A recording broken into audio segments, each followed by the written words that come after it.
El hombre que no tenía sangre. Fue en una mañana de una tristeza tan singular que incluso las lámparas de Baker Street parecían reacias a abandonar su vigilia cuando el caso se nos presentó por primera vez.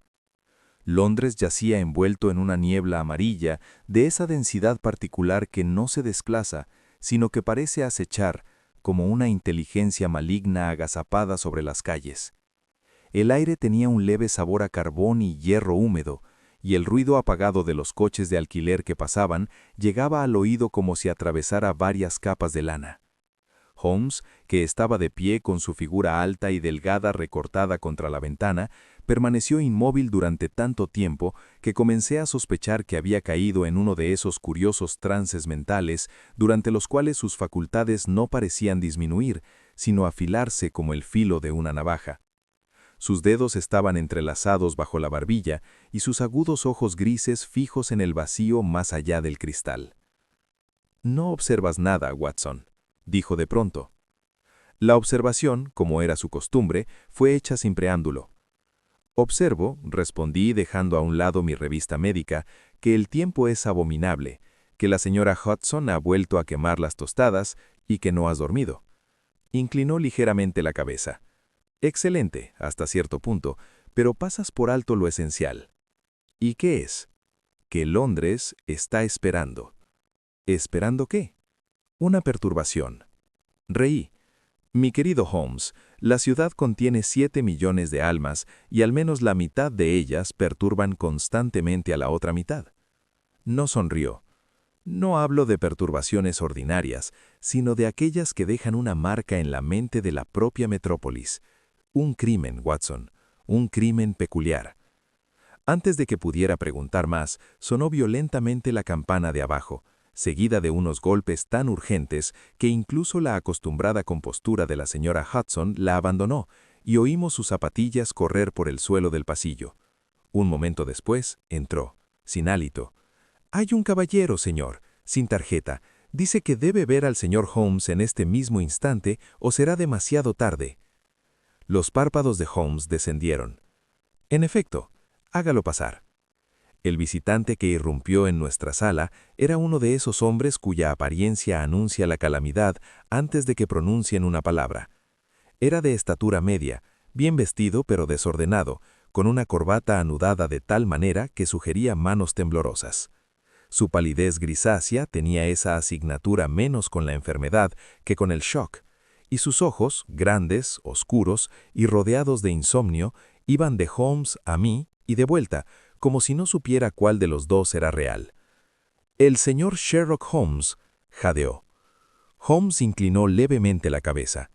Gracias a Dios que lo he encontrado antes de que lo cierren, antes de que lo sellen, antes de que...». Su voz se quebró. Se llevó una mano enguantada a la boca y tembló. Holmes lo condujo suavemente a una silla. «Compóngase. Aquí está a salvo. Watson, el brandy». Serví una medida y se la entregué al hombre, que la bebió con una desesperación cercana a la ferocidad. Algo de color regresó a sus chiquillas. «Mi nombre es Edwin March. Soy abogado en Lincoln's Inn Fields. Vengo en nombre de un suceso espantoso, tan espantoso, señor, que nadie me cree cuando lo describo. Y sin embargo, le juro por mi honor que es la verdad. Lo he visto con mis propios ojos». Holmes se sentó frente a él, con las yemas de los dedos juntas. «Ya me resulta extremadamente interesante, señor March. Continúe». «Es mi cliente», susurró el hombre, o más bien lo era.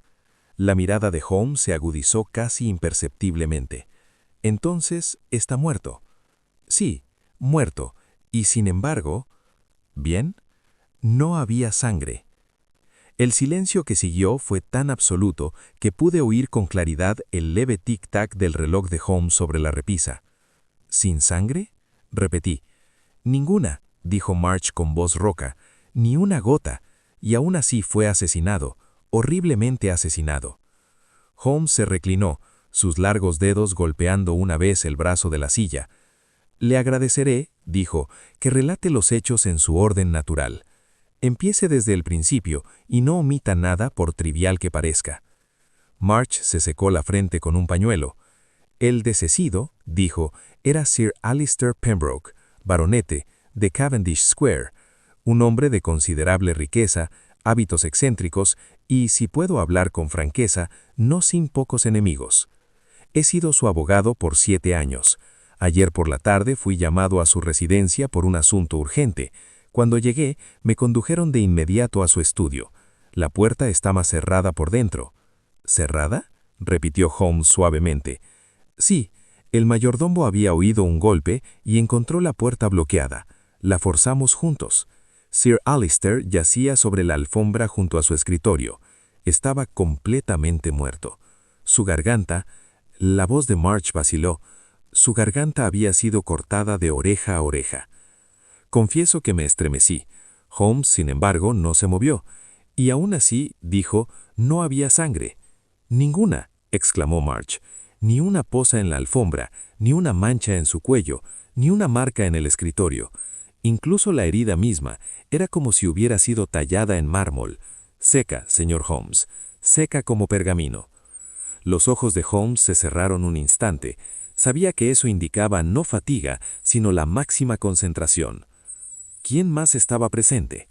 El mayordomo, un lacayo, y la sobrina de Sir Alistair, la señorita Evelyn Pembroke.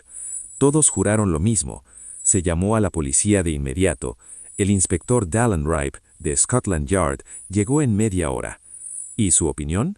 March soltó una risa amarga. Que somos tontos o mentirosos. Dice que la sangre debió haber empapado la alfombra, aunque no hay mancha debajo.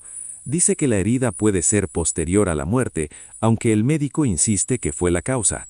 Dice cualquier cosa excepto la verdad, porque la verdad es imposible. Holmes abrió los ojos. Mi querido señor, dijo con suavidad, nada es imposible, es solo cuestión de descubrir cómo se hizo. March se inclinó hacia adelante, aferrando su sombrero. ¿Entonces vendrá? ¿Examinará la habitación antes de que la alteren más? Se lo ruego, señor Holmes. Si se niega, cerrarán el caso como locura, o suicidio, o cualquier ficción conveniente. Holmes se levantó de un solo movimiento fluido. La languidez que lo había dominado toda la mañana desapareció como la niebla ante el sol. Watson, tu sombrero. Señor March, lo acompañaremos de inmediato. Mientras bajábamos las escaleras, no pude evitar susurrar. Holmes, ¿qué opinas? Se puso los guantes con meticuloso cuidado. Opino, dijo, que nos enfrentamos o bien a un engaño de extraordinaria ingeniosidad o a un fenómeno tan raro que ha escapado a la atención de la medicina médica. En cualquier caso, mi querido Watson, podemos anticipar interés. Afuera la niebla nos recibió como una cortina. Nuestro coche avanzó hacia la ciudad amortiguada, sus faroles brillando tenuemente como 2 lunas en un cielo sulfúrico. March se sentó frente a nosotros, retorciendo el ala de su sombrero con dedos inquietos. Solo Holmes parecía en calma, aunque noté que sus ojos no cesaban de moverse sutilmente, como si leyeran inscripciones invisibles en el aire. «Dígame», dijo de pronto, «¿Sir Alistair Pembroke temía la muerte?» March parpadeó. ¿Temerla? No. De hecho, hablaba de ella a menudo, de forma bastante mórbida, si me lo pregunta. ¿De qué manera? Tenía una teoría, dijo March con vacilación, una extraña. Creía que el carácter de un hombre se podía leer en la forma de su muerte. Solía decir que el cuerpo revela truzanes que la lengua oculta. Los labios de Holmes se curvaron ligeramente. Un filósofo, entonces. Más bien un excéntrico. Posiblemente. Y aún así, los excéntricos tienen la costumbre de atraer finales notables. El coche se detuvo ante una casa alta y sombría, cuya fachada emergía del vapor como el acantilado de una isla negra. Un policía estaba en la puerta, golpeando sus pies contra el calor. Se llevó la mano al casco cuando nos acercamos. El inspector Dallenripe está dentro. Órdenes de que nadie entre. Holmes le entregó una tarjeta. El agente la miró y se enderezó de inmediato. «Disculpe, señor, puede pasar». Entramos en un vestíbulo cargado con el olor de velas apagadas y algo más abajo, algo tenue, metálico y erróneo. Sentí, aunque no podría explicar por qué, que habíamos cruzado no solo un umbral de ladrillo y mortero, sino la frontera invisible que separa el mundo ordinario de aquella provincia más oscura en la que Holmes solía ejercer su singular vocación. Al final del corredor, una puerta estaba entreabierta. Una voz interior decía irritada: «Le digo que es un disparate, un completo disparate». Holmes se detuvo en el umbral y me miró. Había una luz en sus ojos que solo había visto al inicio de sus casos más formidables. «Vamos, Watson, inspeccionemos el cadáver que no sangra». Y con eso empujó la puerta y contemplamos el misterio. La habitación sin mancha. He observado, en mi larga asociación con Sherlock Holmes, que existe en su temperamento una singular facultad para la quietud. En momentos en que otros hombres exclamarían, retrocederían o delatarían su curiosidad mediante algún movimiento exterior, él, en cambio, se vuelve tan inmóvil como una figura tallada en la proa de un barco. Así fue precisamente ahora, cuando entramos en el estudio fatal de Cavendish Square. El inspector Dalrymple de Scotland Yard se encontraba cerca de la alfombra de la chimenea, con una expresión de irritación oficial, mientras a su lado se hallaba un delgado caballero médico a quien después supe que era el Dr. Hatherley. Ambos se volvieron al entrar nosotros, y noté de inmediato el leve endurecimiento de la boca del inspector, lo que sugería que la reputación de Holmes había llegado incluso a aquellas mentes menos inclinadas a acogerla. «Bien», dijo Dalrymple con sequedad. «¿Y quién podría usted ser?» Holmes le entregó su tarjeta. El efecto fue inmediato.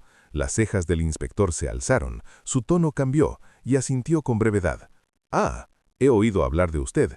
Si puede dar sentido a este asunto, señor, ganará mi más sincero agradecimiento, pues confieso que me ha derrotado por completo». Holmes inclinó la cabeza. «Ya habrá formado una teoría, supongo». «Varias», dijo el inspector con gravedad, «todas insatisfactorias». Holmes no respondió. Su atención había pasado de los vivos a la figura inmóvil sobre la alfombra. No olvidaré fácilmente aquella visión. Sir Alistair Pembroke yacía boca arriba junto a un macizo escritorio de nogal oscuro. Sus brazos estaban extendidos, los dedos ligeramente curvos, y su rostro, largo, aristocrático y enmarcado por patillas gris hierro, estaba fijo en una expresión de asombro tan profundo que rozaba la indignación. Los ojos estaban abiertos, los labios entreabiertos. A través de la garganta, desde justo debajo de una oreja hasta la otra, corría una herida de precisión espantosa. He visto muchas heridas en mi carrera médica, tanto en salas como en el campo de batalla. Sin embargo, nunca había contemplado nada singular como aquel corte. Era clino, profundo, inconfundiblemente mortal y absolutamente desprovisto de sangre.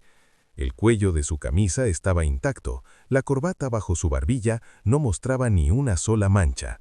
La alfombra, aunque clara, no tenía marca alguna. Incluso la piel, en los bordes de la incisión, parecía extrañamente seca, como si el fluido vital hubiera sido retirado antes de que la hoja la tocara. Holmes se agachó junto al cuerpo, sus largos dedos suspendidos sobre la herida sin tocarla aún. Sus ojos brillaban con una luz fría y absorbida. «Extraordinario», murmuró.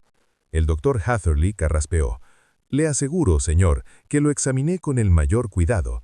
La muerte debió de haber sido instantánea. Las arterias carótidas están seccionadas. En circunstancias normales habría habido, bueno, usted comprende, una considerable efusión», dije en voz baja. «Exactamente». Holmes me miró. «¿Su opinión, Watson?» «Es», dije lentamente, «médicamente inexplicable». Sonrió levemente. Una frase que suele significar que la explicación existe, pero aún no ha sido descubierta.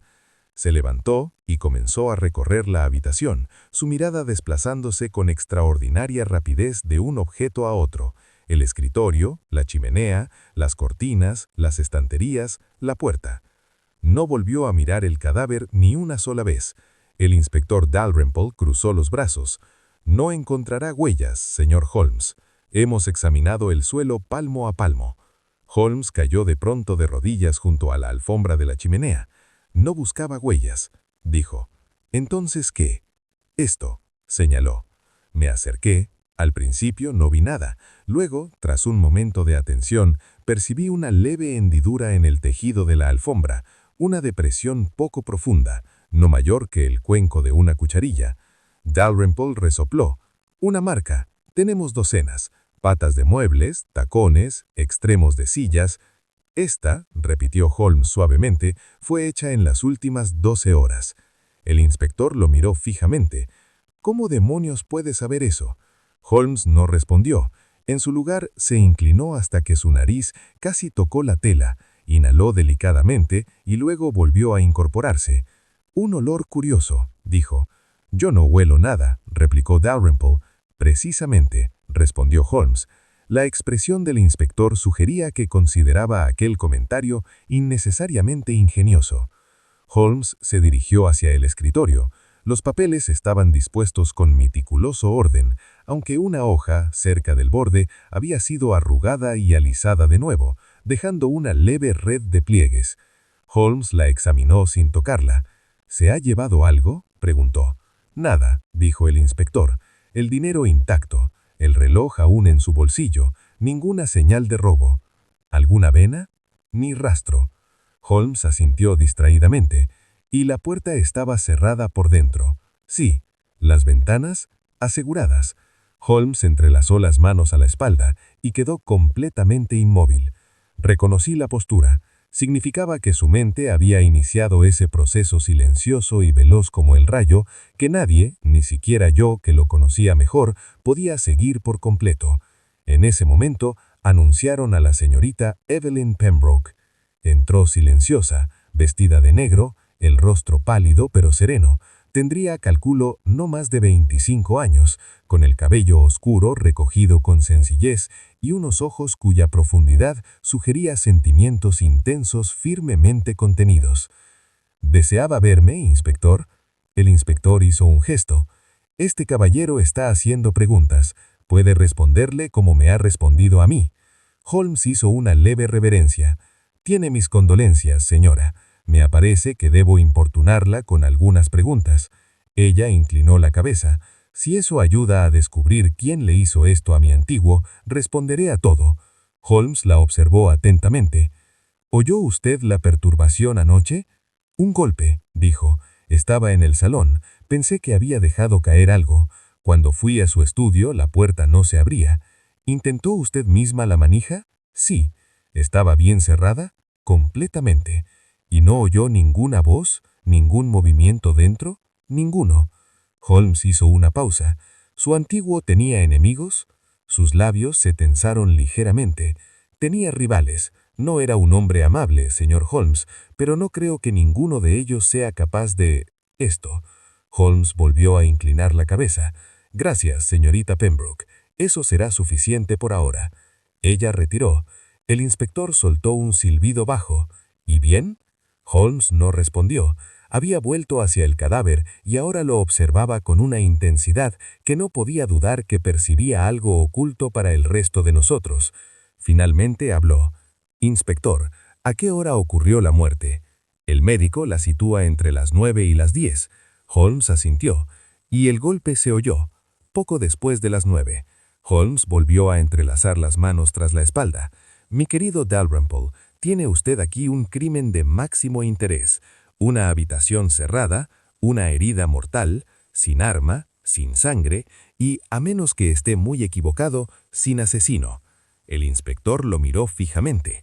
¿Sin asesino? Holmes asintió con unas entraneos. Ninguno, dijo, en el sentido ordinario. Sentí un escalofrío recorrer mi espalda, porque conocía ese tono. Era el que usaba cuando había vislumbrado muy adelante en el laberinto el débil resplandor de una solución invisible para todos los hombres de más.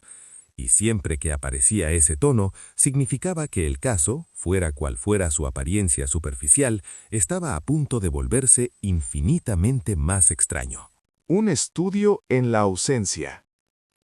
Desde hace tiempo, he sostenido la convicción de que la verdadera medida de un misterio no reside en lo que está presente, sino en lo que está ausente. Una huella puede engañar, un arma puede confundir, un testigo puede mentir. Sin embargo, La ausencia, la verdadera ausencia, es un fenómeno de tal pureza que, por su propia naturaleza, debe ser deliberado. Esta reflexión se me ocurrió mientras estaba de pie junto a mi amigo en aquella silenciosa cámara de muerte, observando su perfil delgado recortado contra la tenue luz de las lámparas del estudio. Holmes no había hablado durante casi 5 minutos. Tales silencios, en él, nunca eran vacíos. Había aprendido a considerarlos como se considera la calma antes de una tormenta, cargados, acumulándose y llenos de movimiento invisible. El inspector Dalrymple, menos habituado a los métodos de mi compañero, cambiara el peso de un pie a otro con creciente incomodidad. «Bien, señor», dijo al fin. «¿Percibe algo?» Holmes alzó un dedo, no para imponer silencio, sino como si intentara retener un pensamiento delicado que de otro modo podría escapársele. Su mirada permanecía fija en la mano derecha del difunto. «Watson», dijo en voz baja, «tenga la bondad de arrodillarse aquí». Así lo hice. «Observe las uñas». Me incliné más cerca. Estaban pálidas, extraordinariamente pálidas. No la palidez común de la muerte, sino una blancura curiosa, casi cerosa. «¿Lo nota?», preguntó. «Sí, apenas hay decoloración». «Exactamente. Y ahora, los labios». También estaban pálidos, no azulados, como se espera en muchas muertes súbitas, ni oscurecidos por congestión. Eran incoloros, como papel. Holmes se incorporó. «Nuestro desafortunado baronete», dijo, «en el momento de su muerte, estaba casi completamente desprovisto de sangre». El inspector Dalrymple gruñó con impaciencia. «Eso es evidente. La cuestión es, ¿cómo?». Los ojos de Holmes parpadearon hacia él. «Esa, inspector, no es la primera pregunta». «¿No?». «En absoluto. La primera pregunta es, ¿cuándo?». Dalrymple frunció el ceño. «El médico se lo dijo, entre las 9 y las 10». Holmes negó levemente con la cabeza. «El médico me dijo cuándo se infligió la herida. Yo me refiero a la pérdida de sangre». El inspector lo miró fijamente. «¿Quiere decir...?» «Quiero decir», dijo Holmes suavemente, «que Sir Alister Pembroke ya estaba sin sangre antes de que le cortaran la garganta». Confieso que me sobresalté de tal manera que estuve a punto de volcar la pequeña mesa a mi lado. «Eso es imposible», exclamé. «Ningún hombre podría vivir en tal condición». «Justamente», dijo con agrado, lo cual demuestra que no vivía. El inspector soltó una breve carcajada. «Vamos, señor, no pretenderá que acepte que un cadáver fue asesinado después de morir». Holmes lo miró con leve interés. «Al contrario, inspector, eso es precisamente lo que espero que acepte, con el tiempo». Dalrymple cruzó los brazos. «Me perdonará si espero pruebas». «¿Las tendrá?». Holmes se volvió bruscamente y cruzó hasta el escritorio. Con la punta del dedo, indicó un pequeño tintero de cristal. «Watson, ¿sería tan amable de examinar eso?». Lo levanté. Estaba vacío. No hay tinta. Y sin embargo, observe la pluma. Estaba húmeda. El inspector Dalrymple se acercó. «¿Y qué? Puede que la haya mojado poco antes de morir». Holmes negó la cabeza. «Si es así, ¿dónde está la tinta?». El inspector vaciló. Holmes continuó. «La punta está húmeda, pero no manchada. El depósito está seco. El escritorio no muestra derrames. Por lo tanto, el líquido que tocó esa pluma era incoloro». Hizo una pausa. «Y a menos que me equivoque mucho, no era tinta en absoluto». Siguió un silencio tras esa observación. Sentí de nuevo esa ligera tensión en los nervios que siempre experimento al inicio de una de sus investigaciones más profundas. No era exactamente miedo, sino más bien la sensación de estar al borde de un abismo intelectual cuya profundidad aún no se podía medir. Dalrymple se aclaró la garganta. «Agua, quizá». «No». «¿Por qué no?». Señaló la punta metálica. «Hay un leve residuo cristalino a lo largo de la ranura. El agua no deja tales rastros cuando se aplica recientemente. Esta sustancia se ha secado tras el contacto». Entonces, ¿qué es? Holmes sonrió tenuemente. Eso, inspector, es lo que debemos descubrir. Se volvió de nuevo hacia el cuerpo y, tras una breve vacilación, levantó suavemente la muñeca del difunto. La manga se deslizó hacia atrás, dejando al descubierto el antebrazo. Allí, justo por encima del puño, había una minúscula marca de punción. La vi de inmediato. ¡Ah!, exclamé. Una inyección. Los ojos de Holmes brillaron con aprobación. «Excelente, Watson. ¿Percibe la importancia? Si algún fluido fue introducido al torrente sanguíneo...» «Exactamente». Dalrymple se inclinó más. «¿Quiere decir... veneno?» «No estoy sugiriendo nada. Estoy observando. La marca es reciente. El tejido circundante no muestra inflamación. Por lo tanto, lo que sea que se haya inyectado fue administrado poco antes de la muerte». «Entonces, eso lo mató», dijo el inspector triunfal. «Primero el veneno, luego el corte de garganta. Caso cerrado». Holmes exhaló un leve suspiro. «Mi querido inspector, me recuerda usted a esos novelistas que, tras inventar un crimen, pierden la paciencia con su resolución». Dalrymple se sonrojó. «¿Qué quiere decir con eso?» «Quiero decir que aún no hemos determinado por qué se le cortó la garganta, para que pareciera asesinato». Las cejas de Holmes se alzaron ligeramente. «¿Lo parece?» El inspector miró el cadáver y vaciló. Por primera vez, creo, vio realmente lo que tenía ante sí. La herida era teatral, excesiva, casi ceremonial en su amplitud. Holmes habló en voz baja. «Un asesino que quisiera ocultar un poisonamiento elegiría la sutileza, no el espectáculo. Y sin embargo, aquí tenemos espectáculo en extremo.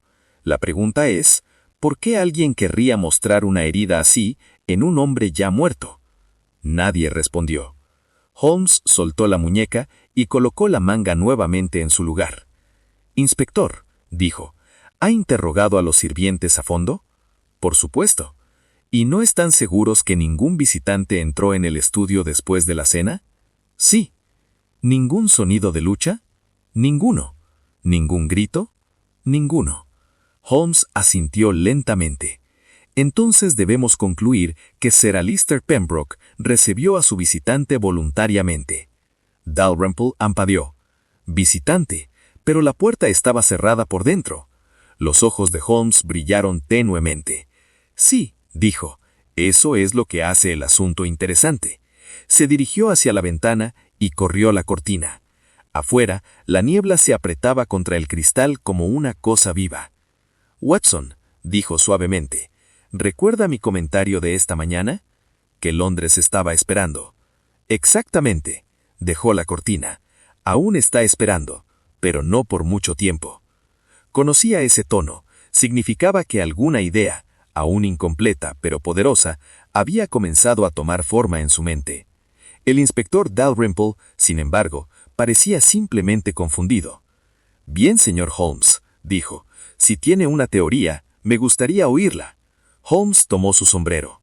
«Tengo varias», dijo. «Todas equivocadas». ¿Equivocadas? Por supuesto. Una teoría correcta debe explicar todos los hechos. Por ahora, las mías solo explican algunos. Por lo tanto, no valen nada. Se volvió hacia la puerta. «Vamos, Watson». «¿A dónde vamos?» «A ver a un hombre muerto», dijo. Lo miré fijamente. «Pero si ya hemos visto uno». La delgada sonrisa de Holmes regresó. «Mi querido amigo», dijo, «hemos visto un cadáver. Ahora deseo ver al hombre». El hombre detrás del cadáver. Es una verdad curiosa que he observado repetidamente en el curso de mi relación con mi extraordinario amigo, que cuando habla en enigmas, en realidad está siendo de lo más directo. Su afirmación de que deseaba ver no el cadáver, sino al hombre, podría haberle parecido a otro oyente una paradoja caprichosa. Yo, sin embargo, había aprendido que tales frases no eran más que los ropajes externos de un pensamiento ya vestido de lógica. Salimos una vez más al pasillo en penumbra, con el inspector Dalrymple siguiéndonos con aire reacio, como un colegial obligado a asistir a una lección que desconfía, pero de la que no puede escapar. Volverá a ver el cuerpo muy pronto, dijo el inspector. No va a ninguna parte. Holmes se detuvo y giró ligeramente la cabeza. Al contrario, dijo, ya ha ido a alguna parte. Esa es precisamente la dificultad. Dalrymple parpadeó. No le sigo. Holmes no respondió. En su lugar, se dirigió al mayordomo, que permanecía firme cerca de la cabecera de la escalera. Un hombre alto y serio, cuyo cabello gris hierro y expresión austera podrían haber servido para un modelo de un senador romano. ¿Su nombre? Wilkes, señor. ¿Ha estado mucho tiempo al servicio de Sir Alister? 17 años, señor. Un servicio fiel. Entonces conocía bien sus hábitos. Así lo creo, señor. Holmes entrelazó las manos a la espalda.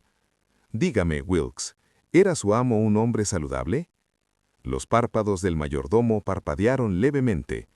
No estaba enfermo, señor, si es a eso a lo que se refiere. No es eso, me refiero a su constitución. Wilkes dudó. Era peculiar, señor. ¿En qué sentido? Tenía horarios extraños, comía poco, no bebía nada más que agua mineral, y no permitía que el médico le sacara sangre. ¿Sangrarlo? Repetí. Sí, señor. Cuando era más joven, sufrió un desmayo, y el médico de entonces le prescribió sangrías. Sir Alister se negó desde entonces a someterse a tal tratamiento. Decía que no desperdiciaría ni una gota de su sangre por ningún hombre. Los ojos de Holmes brillaron. Una frase notable, dijo. ¿Hablaba a menudo de la sangre? Wilkes pareció sorprendido. Sí, señor, con frecuencia. Tenía teorías. Eso me han dicho. El mayordomo inclinó la cabeza. Creía que la sangre era la esencia del carácter, que el valor de un hombre, su temperamento, incluso su honestidad, podían leerse en ella. Holmes asintió pensativo. ¿Y llegó a experimentar? ¿Experimentar, señor? ¿Con químicos, aparatos o instrumentos médicos? Wilkes reflexionó. Tenía un gabinete en su estudio, señor, siempre con llave. Guardaba allí cosas científicas, tubos de vidrio, agujas y similares. El inspector Dalrymple resopló. Eso no lo mencionó antes. No me lo preguntó, señor. Los labios de Holmes se curvaron apenas. ¿Podemos ver ese gabinete? Wilkes nos condujo de nuevo al estudio. En una esquina se alzaba un estrecho armario de caoba apenas más ancho que un ropero. Su cerradura de latón colgaba abierta. Fue forzado por la policía, dijo Wilkes. Querían asegurarse de que no hubiera nada oculto. Holmes abrió la puerta. Dentro había estantes llenos de frascos, instrumentos y pequeñas cajas etiquetadas dispuestas con meticulosa precisión. Hasta para mi ojo médico, la colección era inusual. Había jeringas hipodérmicas de varios tamaños, viales de vidrio con líquidos incoloros, una lámpara de alcohol, bobinas de tubos de Roma y un pequeño microscopio de latón asegurado en terciopelo. Holmes examinó el contenido sin tocarlo. «Watson», dijo, «¿lo percibe?» Me acerqué. «Tiene equipo para transfusiones». «Exactamente». El inspector Dalrymple gruñó. «Muchos hombres tienen aficiones extrañas. Eso no prueba nada». Holmes inclinó la cabeza. «Prueba que Sir Alister tenía tanto los medios como el interés para interferir con su propia sangre». El inspector frunció el ceño. «¿Está sugiriendo que se vació él mismo?» «No sugiero nada», repitió Holmes con calma. «Observo». Se inclinó hacia los estantes. Su mirada se detuvo en un pequeño vial con tapón, no mayor que mi pulgar.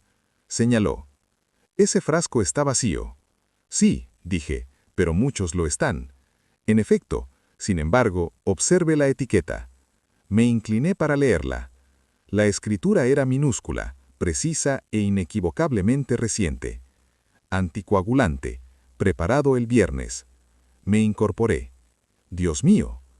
El inspector Dalrymple frunció el ceño. «¿Qué supone que significa eso?» Holmes habló con ligereza.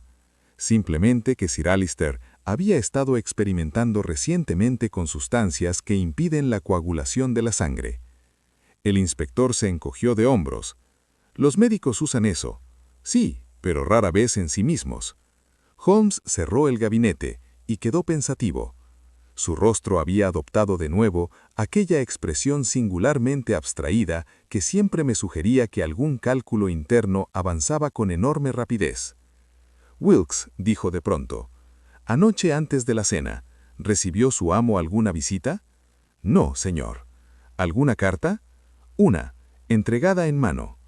Los ojos de Holmes se agudizaron. «¿De quién?» «No lo sé, señor. No tenía nombre». «¿Qué fue de ella?» «La leyó en su estudio. Lo vi abrirla. Después, no puedo decir». Holmes se dirigió de inmediato al escritorio. Su mirada recorrió su superficie, luego descendió a un lado y después siguió el rodapié. «Ah», dijo en voz baja. Se inclinó y recogió un fragmento no mayor que una uña. Era un trozo de papel crema grueso. El inspector Dalrymple se inclinó hacia adelante. «¿Cree que es parte de la carta?»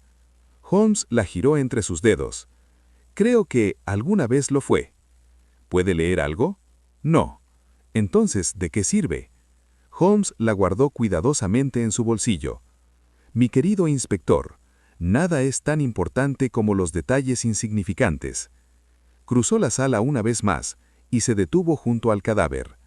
Durante varios segundos permaneció mirándolo en silencio, y pude ver por la ligera contracción de sus cejas que algún detalle le había llamado la atención con especial fuerza. Al fin habló. «Watson, ¿recuerda la curiosa depresión en la alfombra junto a la chimenea?» «Sí». «Tenga la amabilidad de colocar su dedo allí». Así lo hice. «Y ahora toque el suelo de madera justo al lado». Obedecí y me sobresalté. La madera estaba ligeramente pegajosa. ¿Lo percibe? Es ligeramente adhesiva. Exactamente. Inspector, tenga la bondad de observar. Dalrymple se arrodilló a malas ganas y tocó el lugar. Su expresión cambió. «Bueno, por todos». La voz de Holmes era tranquila, casi suave. «Una sustancia fue derramada aquí, incolora, casi sin olor, ligeramente viscosa, y colocada exactamente donde un hombre podría estar de pie mientras se inclina sobre el cadáver». Dalrymple se levantó lentamente. «¿Cree que el asesino la derramó?» Holmes negó la cabeza. «No», dijo, «creo que Sir Alister lo hizo». El inspector lo miró fijamente. «¿Antes de morir?» «Sí». «Pero, ¿por qué habría?» Holmes levantó una mano.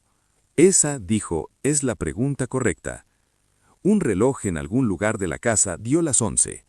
El sonido se deslizó por el pasillo como el tañido de una campana lejana sobre el agua. Holmes se tornó hacia la ventana. Afuera, la niebla se había espesado hasta que el mundo más allá del cristal quedó reducido a una vaga palidez. «Este asunto», dijo en voz baja, «no es un mortero en el sentido ordinario. Es una representación, un cuadro cuidadosamente dispuesto». «¿Un cuadro?», repetí. «Sí, y como todos los cuadros, estaba destinado a ser visto». «¿Por quién?». Holmes miró nuevamente al cadáver. «Por nosotros». Un leve escalofrío recorrió mi cuerpo. El inspector Dalrymple soltó una risa breve. «Bueno, si el muerto organizó su propio asesinato, no está aquí para explicarlo». Los ojos de Holmes brillaron. «Al contrario», dijo, «ya lo está explicando. Solo tenemos que aprender a escuchar». Tomó su sombrero. «Vamos, Watson, debemos hacer averiguaciones en otro lugar. El estudio nos ha dicho todo lo que pretende, por ahora». Al salir nuevamente al pasillo, lancé una última mirada hacia la figura inmóvil sobre la alfombra. La luz de la lámpara caía sobre el rostro pálido y la terrible herida, y no pude deshacerme de la inquietante impresión de que el baronete muerto no era solo un objeto de investigación, sino un participante activo en ella. Afuera, la niebla de Londres se apretaba contra las ventanas, paciente e impenetrable, como si toda la vasta ciudad esperase, tal como Holmes había dicho, la revelación del secreto que aquel cadáver sin sangre aún guardaba. Salimos de la casa hacia un Londres que parecía, si era posible, aún más inescrutable que antes. La niebla se había espesado hasta convertirse en un manto uniforme que aplanaba por igual el sonido y la distancia. de modo que el lado opuesto de Cavendish Square bien podría haber sido la costa de Francia, por todo lo que podía distinguirse. Las farolas de gas brillaban como halos difusos y las barandillas de hierro goteaban sin cesar, como los barrotes de una vasta jaula en la que la propia ciudad yacía cautiva. Holmes caminaba con rapidez, la barbilla hundida sobre el pecho, las manos profundamente metidas en los bolsillos de su abrigo. Reconocía que el andar significaba que sus pensamientos no solo estaban activos, sino que corrían a gran velocidad. Cuando entraba en ese estado, rara vez hablaba, y yo había aprendido desde hacía mucho que las preguntas en tales momentos solo servían para retrasar la maquinaria invisible de razonamiento que giraba tras su serena apariencia. Por ello, me sorprendió que se detuviera bruscamente en la esquina y se volviera hacia mí. «Watson», dijo, «¿cuál es la forma de evidencia más elocuente?» «¿La más elocuente?», repetí. «Seguramente una confesión». «Al contrario». «Entonces un testigo». «Aún menos elocuente». Lo pensé. Me doy por vencido. La delgada sonrisa de Holmes apareció. «La evidencia más elocuente es aquella que existe, pero no puede verse». Suspiré. «¿Hablas de la carta?» «Exactamente». Reanudamos la marcha. «Reflexiona», continuó, «sobre la secuencia de los hechos. Llega una carta en mano. Sir Alister la lee. En menos de una hora está muerto. La carta ha desaparecido. Por lo tanto, era importante», dije. «Sin duda, pero más que eso, era decisiva. Esa carta no solo le informó de algo, lo impulsó a actuar». «¿A actuar de qué manera?» Holmes me miró de reojo. Se preparó. ¿Para un asesinato? Para la muerte. Sentí de nuevo esa curiosa tensión en la nuca que tan a menudo acompañaba sus deducciones más sorprendentes. ¿Crees que esperaba morir? Estoy convencido de ello. Pero ¿cómo podía saberlo? Holmes levantó un dedo. Ese, mi querido Watson, es el eje sobre el cual gira todo este caso. Para entonces habíamos llegado a la vía principal, donde un coche de alquiler pasó lentamente como un escarabajo fantasmal y volvió a desaparecer en el vapor. Holmes llamó a otro, dio una dirección en voz baja y subimos. Solo cuando las ruedas comenzaron su marcha amortiguada me atreví a preguntar, ¿a dónde vamos? A la oficina del señor Edwin March. ¿El abogado? El mismo. Si un hombre recibe una carta que lo envía con calma hacia su muerte, el remitente debe ser su mayor enemigo, o su mayor autoridad. ¿Quieres decir a alguien en quien confiabas? Exactamente. El coche avanzó. Holmes se recostó, cerrando los ojos, no para dormir, sino en ese peculiar recogimiento interior que tan a menudo indicaba una intensa reconstrucción de los hechos pasados. Al cabo, habló de nuevo. ¿Notaste la compostura de la señorita Pembroke? Sí, notablemente serena. Demasiado. ¿Las sospechas? Sospecho de todos, dijo con suavidad. Es el único principio seguro. Nos detuvimos frente a un edificio estrecho cuya placa de latón llevaba el nombre del señor March. Un empleado nos hizo pasar y nos condujo a una modesta oficina llena de cajas verdes y archivadores. El propio March se levantó de su escritorio con aire de alivio ansioso. «Señor Holmes, ¿lo ha visto?» «Lo he visto». «Y...» Holmes se quitó los guantes con deliberada lentitud. Su cliente, señor March, anticipó su muerte anoche. El abogado lo miró fijamente. ¿Anticipó? Eso es imposible. ¿Era un hombre fácilmente asustado? No, terso como el hierro. ¿Reservado? Mucho. ¿Metódico? Hasta el extremo. Holmes asintió. Entonces no habría muerto sin prepararse. Dígame, ¿lo consultó recientemente sobre su testamento? Dudó. Sí, ayer por la tarde. ¿A qué hora? Poco después de las 4. ¿Y qué modificaciones solicitó? El abogado se humedeció los labios. Quería añadir una cláusula. ¿Qué cláusula?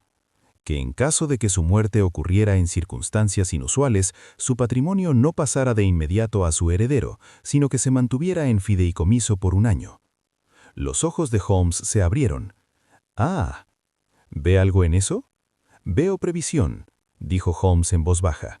«Una previsión notable. Marge se movió inquietamente. Insistió con mucha firmeza en ello. Le dije que tal disposición podría causar complicaciones legales, pero no quiso ceder. ¿Explicó el motivo? No. Holmes se inclinó. ¿Parecía asustado? El abogado reflexionó. No asustado, resuelto, como si hubiera decidido algo desagradable pero necesario. Holmes asintió lentamente. Exactamente como sospechaba. Marge se aferró al borde del escritorio. Señor Holmes, ¿no estará sugiriendo que pretendía ser asesinado? La mirada de Holmes se posó en él. Estoy sugiriendo, dijo, que Sir Alistair Pembroke creía que su muerte era inminente y que actuó en consecuencia. El abogado se dejó caer en la silla. ¿Pero quién le advertiría? La voz de Holmes se volvió muy suave. El autor de la carta. Registramos la oficina por completo. Holmes examinó la papelera, lapicera, los cajones del escritorio y hasta el interior del secante. No se apresuró ni una vez. Cada movimiento era preciso, económico y deliberado. Finalmente se enderezó. La carta no está aquí. No, dijo Marge débilmente. Ya le dije que nunca la vi. Holmes entrelazó las manos a la espalda. Sí, dijo, eso me dijo. Había algo en su tono que me hizo mirarlo con atención. No era acusación. Holmes nunca acusaba prematuramente, pero tampoco era aceptación. De pronto se volvió. Una última pregunta, señor Marge. Cuando vio por última vez a Sir Alistair con vida, ¿le estrechó la mano? Marge parpadeó. Sí. ¿Por qué? ¿Qué mano? La derecha, creo. ¿Cree? Bueno, sí, la derecha.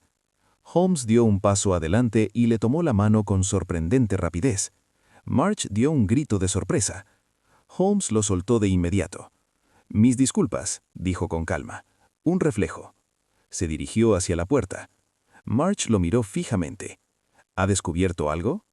Holmes se detuvo. Sí, dijo, he descubierto que usted dice la verdad. El abogado se hundió, aliviado. Ya afuera no pude contenerme más. Holmes, ¿qué fue aquello de su mano? Mi querido Watson, si Marge no hubiera estrechado la mano de Sir Alistair ayer, su palma no mostraría esa leve marca en forma de media luna. ¿Qué marca? La impresión de un anillo de sello. Me detuve en seco. Dios mío, ¿quieres decir que...? Quiero decir, dijo Holmes, que Sir Alistair sí lo saludó ayer exactamente como afirmó. Por lo tanto, su declaración es relevante. Reanudamos la marcha. Entonces no está implicado. Mi querido amigo, dijo Holmes con una leve sonrisa, no he dicho eso. Gemí. Los ojos de Holmes brillaban débilmente a través de la niebla. La carta es la clave, advirtió a Sir Alistair. Lo llevó a modificar su testamento. Puso en marcha aquella extraña representación que terminó en el estudio cerrado. Hasta que descubramos quién la envió, avanzamos a ciegas. Se detuvo una vez más, con la cabeza ligeramente inclinada, como si escuchara un sonido distante. Y sin embargo, murmuró, el autor ya nos ha hablado. ¿A nosotros? Sí. ¿Cuándo? La sonrisa de Holmes era fina como el filo de una navaja. En el estudio. Lo miré fijamente. Pero Holmes, no había nadie ahí. Precisamente, dijo. Y con esa singular observación se subió el cuello del abrigo contra el aire húmedo y avanzó entre la niebla, dejándome seguirlo con la inquietante sensación de que, en algún lugar detrás de nosotros, en aquella casa silenciosa, el correspondiente invisible del difunto baronete ya esperaba a que comprendiéramos su mensaje. Salimos de la casa hacia un Londres que parecía, si era posible, aún más inescrutable que antes. La niebla se había espesado hasta convertirse en un manto uniforme que aplanaba por igual el sonido y la distancia, de modo que el lado opuesto de Cavendish Square bien podría haber sido la costa de Francia, por todo lo que podía distinguirse.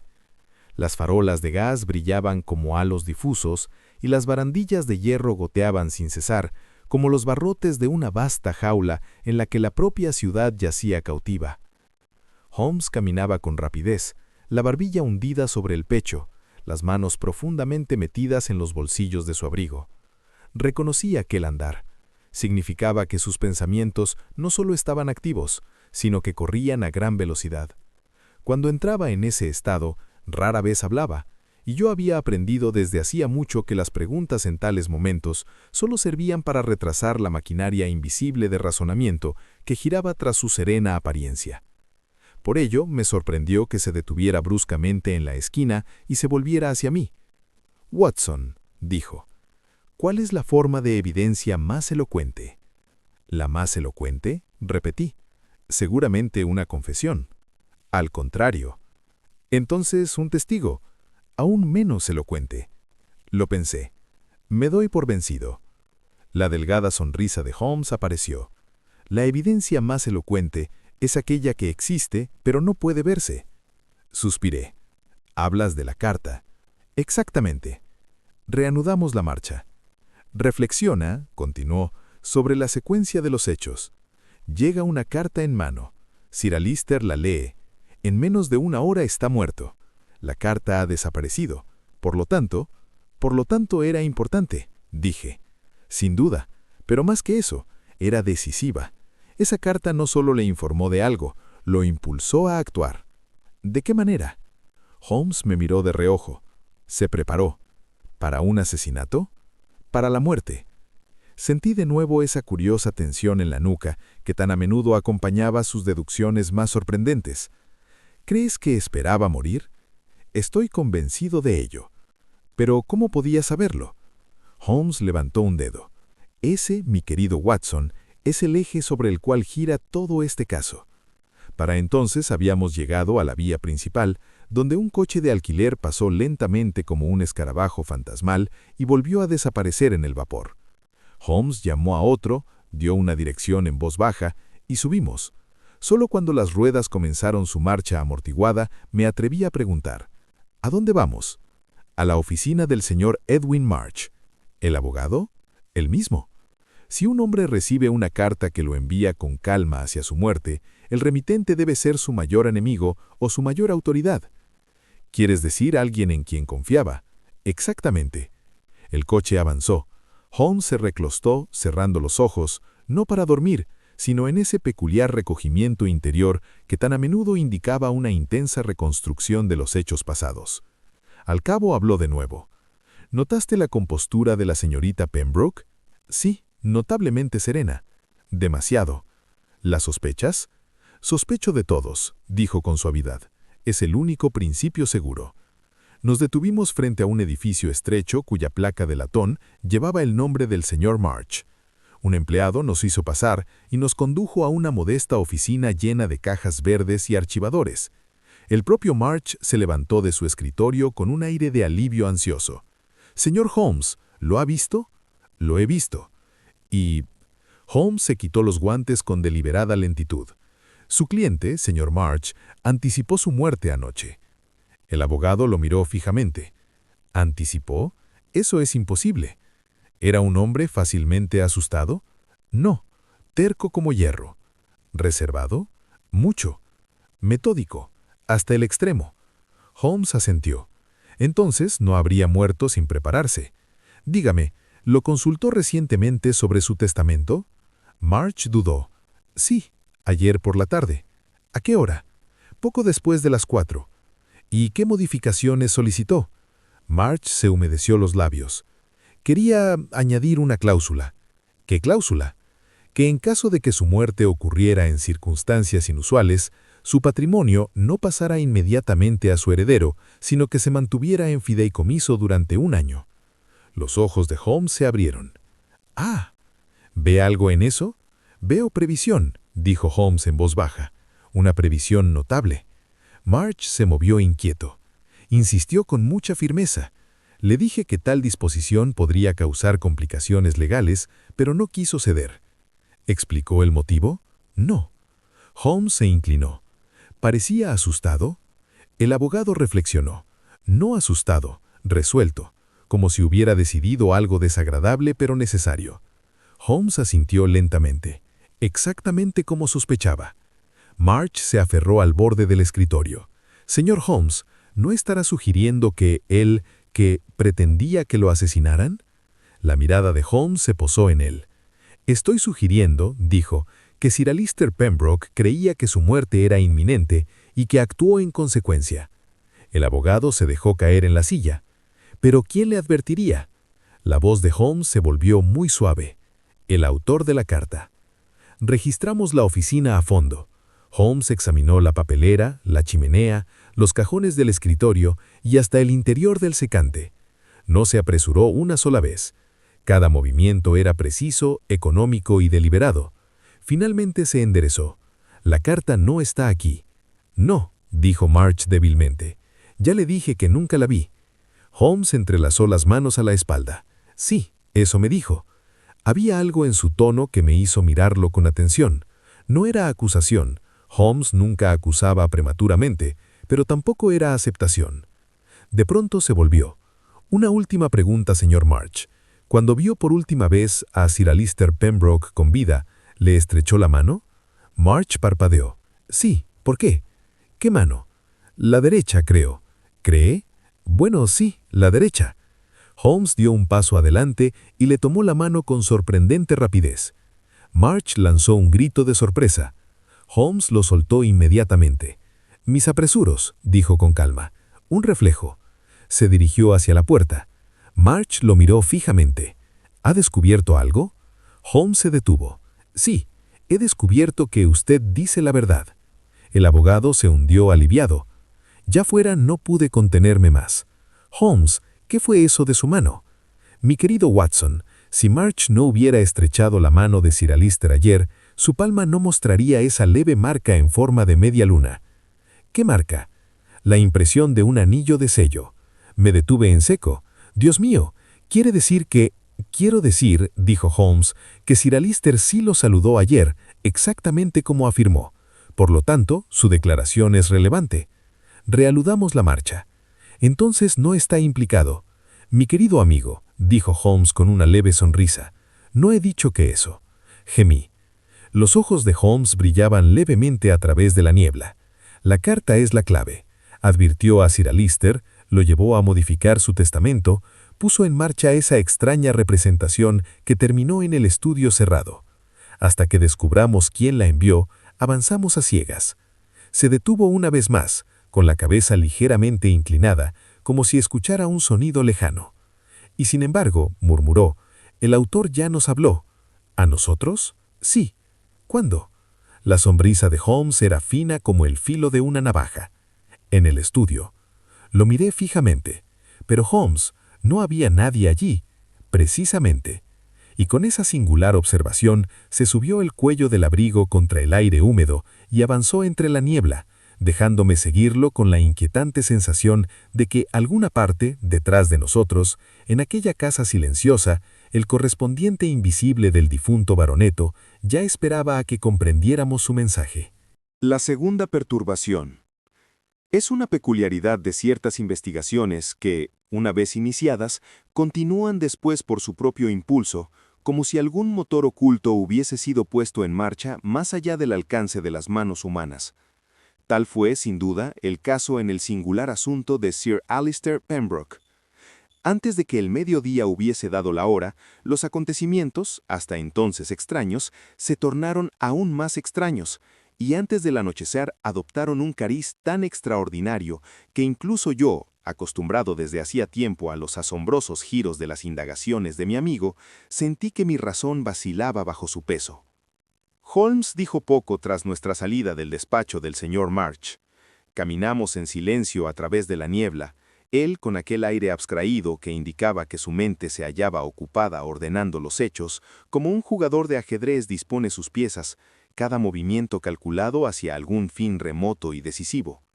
Había aprendido a no interrumpir tales intervalos, pues la conversación, en tales momentos, era para él menos un alivio que una irritación.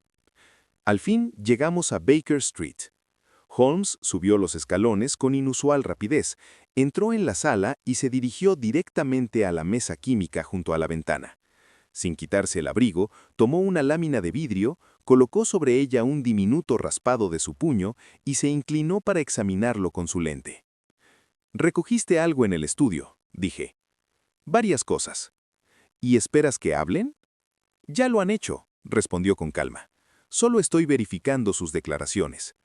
Trabajó durante varios minutos en silencio, aplicando reactivos, calentando un tubo sobre la llama de alcohol y tomando breves notas a lápiz en aquel curioso cifrado privado que a veces empleaba cuando deseaba que sus memorias permanecieran ininteligibles ante una inspección casual. Al fin asintió brevemente. Exactamente como suponía. ¿Bien?, pregunté. Holmes se volvió, sosteniendo la lámina en alto. La sustancia sobre la alfombra junto al hogar no era meramente viscosa, era orgánica. ¿Orgánica? Sí, un suero de algún tipo, animal, no humano. Eso es extraordinario. En absoluto, meramente instructivo. ¿En qué sentido? Demuestra, dijo él, que el acto final de Sir Alister no fue obra de un loco, sino de un hombre que llevaba a cabo un experimento. Antes de que pudiera insistir, se oyó un golpe apresurado en la puerta de abajo, seguido del rápido ascenso de pasos por la escalera. Un momento después apareció la señora Hudson, visiblemente alterada. «Hay un policía que desea verle, señor Holmes. Dice que es urgente». Las cejas de Holmes se alzaron ligeramente. «Hágalo pasar». El mensajero entró inmediatamente. Era joven, con el rostro enrojecido por la prisa y aún jadeando por el esfuerzo. «Perdone, señor, el inspector Dallenheim me envía. Dice que debe venir de inmediato». «¿Qué ha ocurrido?», preguntó Holmes. «Otro, señor». Los ojos de Holmes se agudizaron. «¿Otro qué?». «Otro cuerpo». Sentí que la sangre se agitaba inquietamente en mis venas. «¿Dónde?», dijo Holmes con serenidad. «En Cavendish Square, señor. La misma casa». Holmes tomó su sombrero. «Vamos, Watson». La niebla se había disipado un poco, pero el aire seguía espeso y amarillento, como latón antañado. Nuestro coche parecía flotar más que rodar por las calles, y la espalda del cochero se perfilaba ante nosotros como una silueta recortada en humo. Holmes no pronunció palabra durante el trayecto. Solo una vez vi moverse sus dedos, lenta y rítmicamente, golpeando su rodilla con aquel curioso gesto que siempre denotaba intenso cálculo interior. Al llegar, la plaza ofrecía una escena de agitación. Una pequeña multitud se había reunido junto a los escalones.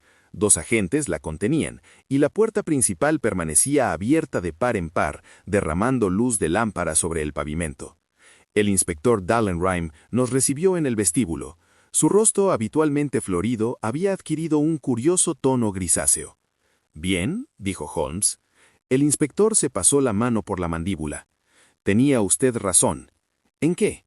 «Que el asunto no había terminado». «¿Qué ha sucedido?». Dallenheim tragó saliva. «La sobrina ha desaparecido». «¿Desaparecido?». «Se esfumó. Desapareció de la casa hace menos de 20 minutos». La mirada de Holmes se afiló como una hoja. «¿En qué circunstancias?». «Estaba en su habitación. La doncella le llevó el té. Puerta cerrada con llave. Sin respuesta. La forzamos. Habitación vacía. Ventana asegurada desde interior». Holmes no dijo nada. Dallenheim añadió con gravedad. «Y está esto». Extendió una hoja doblada. Holmes la tomó y la abrió con cuidado. Me incliné más cerca. La página estaba en blanco. «¿Dónde se encontró?», preguntó Holmes. «En su tocador». Holmes la examinó al contraluz, luego la volvió. Seguía en blanco. «Un mensaje curioso», dijo. Dallenheim soltó una risa breve. «¿Mensaje? No hay nada». Los ojos de Holmes brillaron tenuemente. «Mi querido inspector», dijo en voz baja. «Al contrario». Guardó la hoja en su bolsillo. «Muéstreme la habitación». La habitación de la señorita Pembroke se hallaba en el piso superior con vista a la plaza. Era un aposento delicado, amueblado en tonos pálidos y tenuemente perfumado con violetas. La cama estaba intacta. Un libro yacía abierto sobre la silla. El fuego había descendido, pero no se había apagado. Todo sugería ocupación reciente, todo menos la propia ocupante. Holmes se dirigió primero a la ventana. Examinó el pestillo, el marco, el alferiz. «Sin marcas», dijo Dallenheim. «Ya lo vimos». Holmes asintió. «Sí, lo vieron». Se agachó e inspeccionó la alfombra. Luego se levantó y cruzó hacia el tocador. Varios pequeños objetos estaban dispuestos allí. Un broche con respaldo de plata, una caja de polvo, un frasco de perfume y un espacio vacío en el centro, como si algo recientemente hubiese sido retirado. Holmes señaló. ¿Qué estaba allí? El inspector se encogió de hombros. No tengo idea. Holmes se volvió hacia la doncella que aguardaba ansiosa junto a la puerta. ¿Atiende usted a la señorita Pembroke? Sí, señor. ¿Qué se guardaba en ese lugar? La muchacha reflexionó. Su marco de fotografía, señor. ¿De quién? De su ancuelo, señor. Los ojos de Holmes centellaron. Ya veo. Se movió lentamente por la habitación, su mirada recorriendo con minuciosa atención cada superficie. De pronto se detuvo junto a la chimenea. «Watson». «¿Sí?» «Tenga la bondad de oler esto». Señaló la piedra del hogar. Me incliné e inhalé. Hay un leve olor, penetrante, casi medicinal. Exactamente. Dallenheim avanzó y olfateó. No olfateó nada. Holmes se enderezó. Eso es porque no está entrenado para distinguirlo. ¿Qué es? La voz de Holmes fue muy baja. La misma sustancia que encontramos en el estudio. El inspector lo miró fijamente. ¿Quiere decir esa cosa pegajosa? Al menos de la misma familia de compuestos. Los ojos del inspector se abrieron levemente. Entonces ella... Holmes levantó una mano. No concluimos nada todavía. Observamos. Se volvió lentamente, examinando una vez más la habitación. Durante varios segundos permaneció completamente inmóvil. Luego, de manera súbita, sonrió. No era una sonrisa agradable. «Mi querido inspector», dijo, «debe ser usted felicitado». ¿Por qué? Por poseer uno de los casos más instructivos de la historia criminal reciente. El inspector frunció el ceño. Preferiría poseer a la muchacha. Yo también. El inspector parpadeó. ¿También usted? Los ojos de Holmes brillaron. Sin duda, porque la señorita Evelyn Pembroke, creo, acaba de proporcionarnos la respuesta a la muerte de su tío. Lo miré fijamente. ¿Quiere decir que ella lo mató? Holmes se dirigió hacia la puerta. Quiero decir, dijo, que ella sabe quién lo hizo. Se detuvo y añadió suavemente. Y a menos que nos movamos rápido, Watson, puede que pronto esté tan silenciosa como él. Con ello salió de la habitación, y confieso que mientras descendía la escalera tras él, el aire opresivo de aquella singular casa me parecía más denso que antes, como si sus propios muros se cerraran para guardar un secreto aún no dispuesto a ser revelado. El patrón en la niebla. Es una de las muchas paradojas que acompañaban el carácter de mi amigo, que los momentos de mayor excitación mental eran precisamente aquellos en los que su comportamiento exterior se volvía más sereno. Cuando abandonamos la cámara de la dama desaparecida y descendimos la escalera de aquella singular casa, el paso de Holmes era ligero, su postura relajada y su expresión casi lánguida. Sin embargo, yo, que lo conocía como un violinista conoce la tensión de una cuerda con solo tocarla, podía percibir que su mente estaba tensa como alambre templado. El inspector Dalrymple, jadeando ligeramente por el esfuerzo de mantener el paso, rompió primero el silencio. «Bien, señor Holmes», dijo. «Habló usted como si lo hubiera resuelto». Holmes no volvió la vista. «Hablé como si lo hubiera comprendido. Las dos condiciones no siempre son idénticas». «¿Esa muchacha, la señorita Pembroke, cree que está en peligro?» «Creo», replicó Holmes, «que se ha colocado en la única posición más peligrosa que la ignorancia». «¿Y cuál es esa?» «El conocimiento». Habíamos llegado al vestíbulo. Holmes se detuvo junto al paragüeros y escogió con gran cuidado un bastón que no le pertenecía. Examinó la virola, el equilibrio y la vara, luego lo devolvió exactamente al lugar donde lo había encontrado. Dalrymple lo miró fijamente. «¿Para qué fue eso?» Los ojos de Holmes brillaron tenuemente. «Para confirmar una sospecha. ¿Sobre el bastón?» «No, sobre el dueño». Se volvió con viveza hacia la puerta. «Vamos, inspector, el tiempo apremia». Afuera, la plaza yacía amortiguada bajo un velo gris de niebla que había descendido nuevamente, como si la casa misma la hubiese convocado. La multitud se había espesado. La noticia de una segunda perturbación se propaga en Londres con la velocidad del escándalo, y ya rostros curiosos asomaban bajo sombreros y chales. Un murmullo recorrió al grupo cuando salimos, ese susurro colectivo que siempre acompaña el olor del misterio. Holmes los ignoró por completo. Inspector, dijo, necesito 3 datos sin demora. Primero, ¿ha salido algún mensajero de esta casa en la última hora? Segundo, ¿hay un químico a menos de 100 yardas? Tercero, ¿quién, además del servicio, poseía llaves de las puertas interiores? Dalrymple parpadeó. Eso es mucho de una vez. El tono de Holmes siguió siendo suave. Las respuestas están conectadas. Tenga la bondad de obtenerlas en ese orden. El inspector llamó a un agente y dio instrucciones rápidas.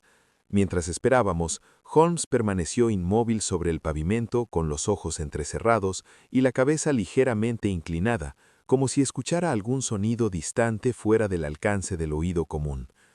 ¿Percibe algo?, pregunté en voz baja. ¿Sí? ¿Qué? El patrón. ¿Qué patrón? Abrió un ojo. Mi querido Watson, todos los acontecimientos forman patrones, el crimen más que ninguno. Solo es cuestión de reconocer el diseño antes de que se complete. El agente regresó. Ningún mensajero, señor. Nadie ha salido desde la mañana. Holmes asintió. Excelente. ¿Y el químico? En la esquina de Wimpole Street, señor. Lleva 20 años allí. Admirable. ¿Y las llaves? Solo el servicio y la señorita Pembroke, señor. No se conocen duplicados. Holmes inclinó la cabeza. Gracias. Dalrymple cruzó los brazos. ¿Y bien? Bien, dijo Holmes, visitaremos al químico. La tienda se hallaba exactamente donde se había indicado, con los escaparates llenos de frascos de vidrio con líquidos de colores que brillaban tenuemente en la demumbra. Una campanilla de latón tintinó al entrar. Detrás del mostrador, un anciano encorvado con gafas levantó la vista de su libro de cuentas. «Buenos días, señores». Holmes no perdió tiempo. ¿Ha suministrado químicos a Sir Alister Pembroke recientemente? Las cejas del hombre se alzaron. Sí, señor, varias veces. ¿Con qué propósito? Realizaba experimentos, decía. ¿De qué naturaleza? El químico vaciló. Médicos, mayormente. Reactivos sanguíneos, anticoagulantes, preservantes. La mirada de Holmes se agudizó. ¿Preservantes? Sí, señor, para especímenes. ¿Qué especímenes? No lo pregunté. Holmes se apoyó ligeramente en el mostrador. Le vendió una preparación el viernes. Los ojos del químico se abrieron. Sí, señor, un compuesto especial, rara vez solicitado. ¿Qué hace? Impide la coagulación casi indefinidamente. Apareció la fina sonrisa de Holmes. Justamente. Dalrymple se movió con impaciencia. ¿Cree que eso fue lo que usó consigo mismo? Holmes no respondió. En cambio, preguntó, ¿Sir Alister Pembroke vino acompañado alguna vez por su novia? Sí, 1 o 2 veces. ¿Compró algo ella? No. Holmes tapiliteó suavemente el mostrador con un dedo. Una última pregunta. ¿Alguien más preguntó recientemente por tales compuestos? El químico pensó. Sí, hubo otro caballero la semana pasada. Los ojos de Holmes destellaron. Descríbalo. Alto, abrigo de oscuro, llevaba guantes aunque no hacía frío, hablaba poco, pagó en cajilla. ¿Dio algún nombre? No, señor. Holmes inclinó la cabeza. Ha sido de gran ayuda. De nuevo en el exterior, Dalrymple exhaló fuertemente. Bueno, eso lo aclara. Una cómplice. Envenena al baroneto, le corta la garganta para confundirnos y luego secuestra a la sobrina. Holmes lo miró con interés apacible. Mi querido inspector, si los criminales actuaran con tal franqueza, su profesión sería innecesaria. Dalrymple frunció el ceño. Entonces, ¿qué está pasando? Holmes entrelazó las manos detrás de la espalda. Considere la secuencia. Sir Alister compra anticoagulante, recibe una carta, modifica su testamento, prepara aparatos, muere sin sangre, su sobrina desaparece, un desconocido ha estado preguntando por el mismo químico. ¿No ve la simetría? No, dijo Dalrymple con franqueza. Los ojos de Holmes brillaron. Permítame simplificar. Cada elemento en este asunto apunta a intención, no a violencia, a disposición, no a lucha, a diseño, no a accidente. Se volvió de pronto hacia mí. Watson, ¿cuál es la única cosa que aún no hemos preguntado? Reflexioné. ¿Quién beneficia? La sonrisa de Holmes se ensanchó ligeramente. Excelente. ¿Y la respuesta? El heredero, dije. ¿Quién es? Dalrymple chasqueó los dedos. Claro, el sobrino. Vive en el extranjero. Se llama Se detuvo. La mirada de Holmes se agudizó. ¿Sí? Dalrymple frunció el ceño. Maldita sea, no lo recuerdo. Holmes habló suavemente. Sebastian Pembroke. El inspector lo miró sorprendido. Eso es, ¿cómo lo supo? Holmes se volvió. Leí el testamento mientras usted examinaba el gabinete. Dalrymple gruñó. Bueno, ahí lo tiene. Motivo claro como el día. La voz de Holmes fue suave. ¿Lo es? Por supuesto, lo hereda todo. Después de un año, corrigió Holmes, siempre que la muerte sea natural. Dalrymple vaciló. Holmes continuó en voz baja. Pero si la muerte es sospechosa, la herencia queda retenida. Por lo tanto, cualquier heredero que matara a Sir Leicester no obtendría nada. La boca del inspector se abrió y volvió a cerrarse. Los ojos de Holmes brillaron. Percibe la dificultad. Dalrymple murmuró. Entonces, ¿qué diabólica partida es esta? Holmes miró hacia la plaza donde la niebla se movía lentamente como un telón a punto de alzarse. Sus ventanas miraban hacia afuera como ojos vacíos, inescrutables y vigilantes. Holmes siguió mi mirada. Sí, dijo suavemente, la casa lo sabe. ¿Qué sabe? ¿La verdad? Se volvió nuevamente hacia la calle, su rostro otra vez sereno e indescifrable. Y salvo que esté muy equivocado, Watson, tiene la intención de decírnoslo. Hizo una pausa. Esta noche. La palabra quedó suspendida en el aire como el tañido de una campana, y aunque no habría podido explicar por qué, sentí con súbita certeza que antes de que otro amanecer se alzara sobre Baker Street, el extraño drama del cadáver exsanguíneo avanzaría hacia una etapa desde la cual no habría retirada posible.